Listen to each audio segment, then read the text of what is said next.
Hola, ¿qué tal? Sean bienvenidos. Le habla el abogado José Ángel Martínez. El día de hoy vamos a tratar un tema muy importante, el nacimiento y la evolución del derecho.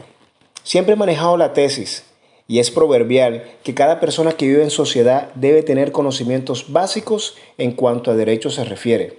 Por lo anterior, quiero aportar mis conocimientos para que tengan una noción de cómo nació y evolucionó el derecho hasta nuestros días. Dicen los grandes filósofos que nuestra existencia es fundamentalmente social. Por lo tanto, a través del tiempo nos hemos desarrollado en diversos grupos. De una u otra manera siempre hemos sido regulados por normas de comportamientos para el beneficio y el buen desenvolvimiento de la estructura social que luego se convertiría en costumbre o en derecho constitucionario. Por investigaciones realizadas he podido comprobar lo anteriormente expuesto. Por lo tanto, me atrevo a decir que las personas insociables o que sufren algún trastorno de la personalidad por evitación generalmente no manejan una buena salud mental y a su vez van desarrollando traumas psicosociales coadyuvado por algún choque emocional que produjo alguna impresión intensa y duradera en el subconsciente o alguna impresión emocional muy intensa causada por un suceso negativo que dejó una huella en la psique. En fin, algún otro evento que haya desarrollado esa inhibición, que como resultado presenta a un ser de mucho cuidado y el cual podría representar un peligro social inminente. Somos seres de naturaleza social o sociables. En consecuencia, para el buen desenvolvimiento de las diferentes relaciones que ésta conlleva, nace lo que hoy en día llamamos derecho. De manera compediada lo podemos manifestar de esta forma, sin ignorar que para llegar a esta etapa hay mucha historia que contar. A manera de ejemplo, refiero que anteriormente dominaba la ley del más fuerte. Cada quien tomaba justicia por sus propias manos, lo que llamaban justicia privada. Como era de esperarse, lo anterior trajo consigo muchas muertes, sed de venganza, el odio tomaba cada día más fuerza. Pero con el pasar del tiempo, las tribus se percataron del gran detrimento social que esta actitud había conllevado. La justicia privada estaba acabando con la pequeña estructura social que ellos habían formado. Es cuando en su desespero por mantenerla, crean la famosa ley del talión, que lleva la insignia de ojo por ojo y diente por diente, que consistía en ocasionarle al victimario un daño totalmente proporcional al recibido.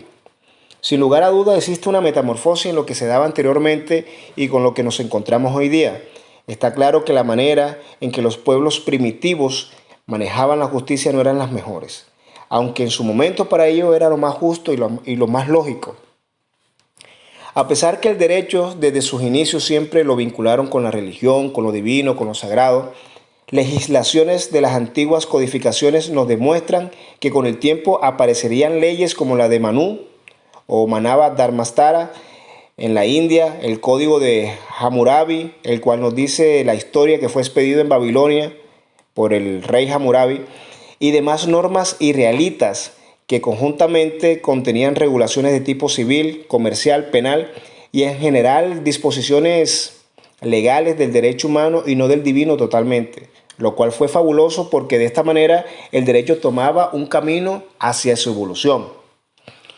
Hubo muchas contribuciones para el progreso de esta ciencia. Por ejemplo, la antigua Grecia hizo aportes importantísimos acerca de los valores jurídicos a través de Platón y Aristóteles, los cuales hicieron los primeros estudios científicos de esta, y además se vio encaminada por la regulación de los distintos aspectos de la vida social. El conspicuo pensador Aristóteles lo describe de esta forma porque sus ingeniosas reflexiones lo ameritan.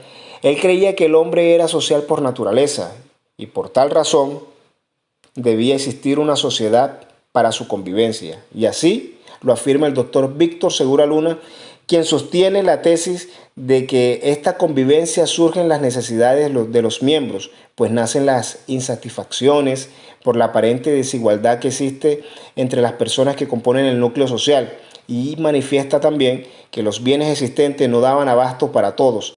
Está claro que de esta manera comienzan los conflictos de intereses. De esta manera nacen los conflictos de intereses en nuestra sociedad. En camino hacia su evolución aparecieron muchas doctrinas, ya que el derecho siempre ha tenido una marcada y fuerte influencia religiosa, como es el caso de San Agustín y Santo Tomás de Aquino. Conexamente, la antigua Roma, con el derecho romano, se considera que es la que es una de las legislaciones más completas de todos los tiempos. Aún muchos países se inspiran directa o indirectamente en él para formar sus ordenamientos jurídicos, obviamente adaptándolo a nuestra era moderna.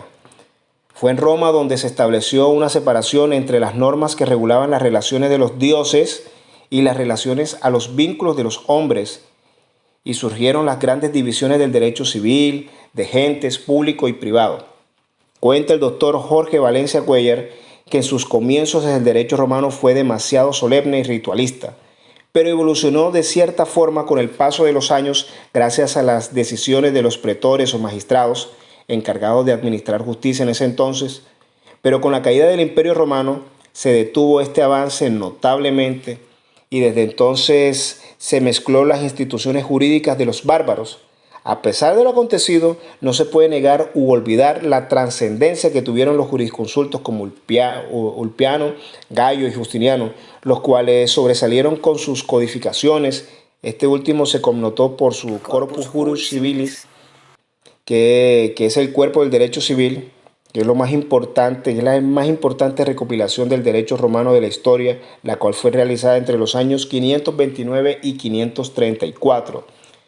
En cuanto al progreso se refiere, no se puede soslayar los hechos ocurridos durante la Edad Media. Por ejemplo, se dejó de ver a Dios como el centro del universo.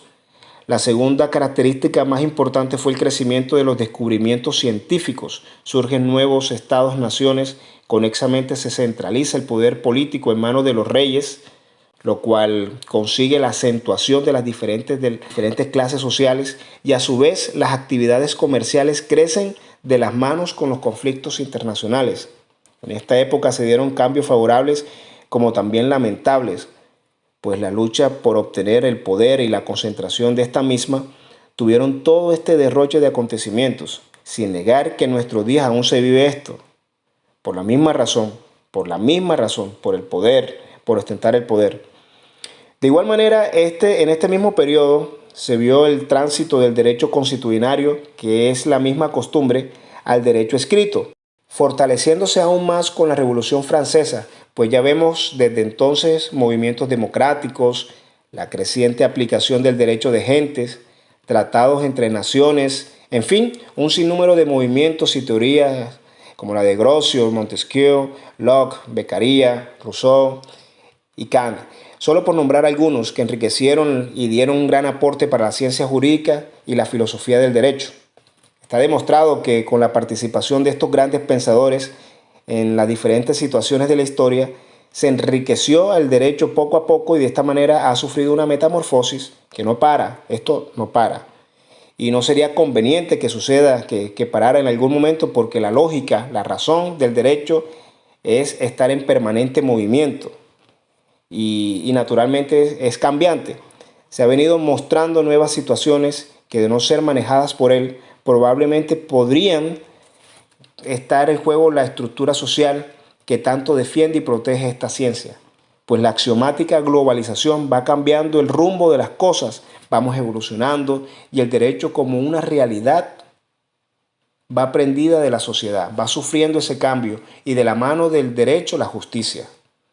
En la edad contemporánea nos encontramos con una mayor evolución en cuanto a derecho concierne, pues gracias a las revoluciones francesas y americanas se dio la construcción de un nuevo ordenamiento político, económico y de igual manera social, donde su objetivo fundamental era la prevalencia de los derechos y las libertades de cada quien.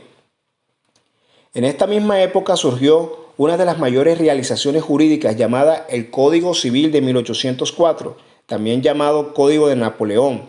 Este texto jurídico demuestra una evolución porque trata de un derecho notablemente humano y tiene una escasa relación con la religión, cosa que anteriormente no se daba, pues el derecho tenía una tendencia religiosa, natural y divina.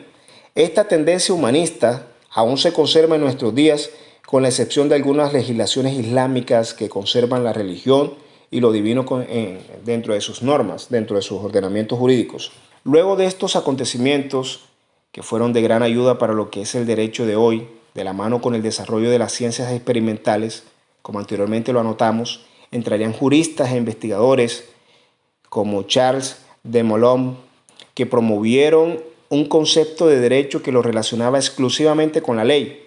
Por otro lado, la escuela marxista lo sujetó a las condiciones meramente económicas de los pueblos, en fin. Pero todo tomó mayor claridad antes de la Segunda Guerra Mundial, cuando nace una nueva escuela formalista de espíritu positivista que rechazó toda referencia de con lo moral y con la naturaleza humana en la formación del derecho. Hans Kelsen tuvo mucho que ver con esto, tanto así que su teoría pura del derecho fue la base del sistema jurídico que regió en Alemania durante el régimen nacional socialista. Adicional a ello, cito a manera de ejemplo los crímenes cometidos por los nazis durante la Segunda Guerra Mundial.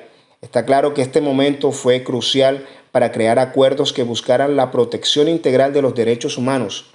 Por lo ocurrido, se formularon cuantiosas normas, tal es el caso de la Carta de Naciones Unidas de 1948.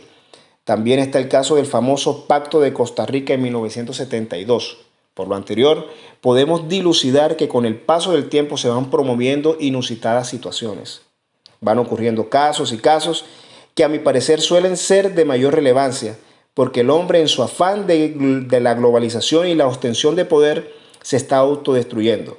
Verbigracia, nos encontramos en una era tecnológica donde existen la creación de armas de destrucción masivas cada vez más poderosas, el Internet y su uso indebido, suscitando los famosos delitos informáticos, logrando lo que hoy llamamos la evolución del derecho.